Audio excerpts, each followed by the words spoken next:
কর্মপুর Victoria কলেজের সামনে পানি অল টাইম পড়ে থাকে।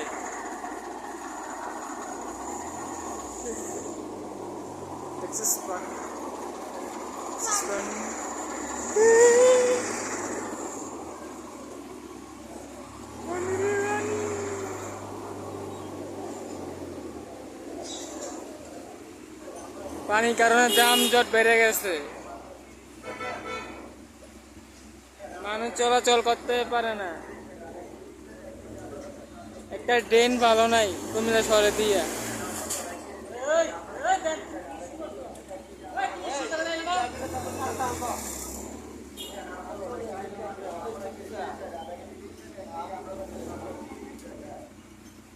দেখছেন ইনসাইড দ্য ড্রেন।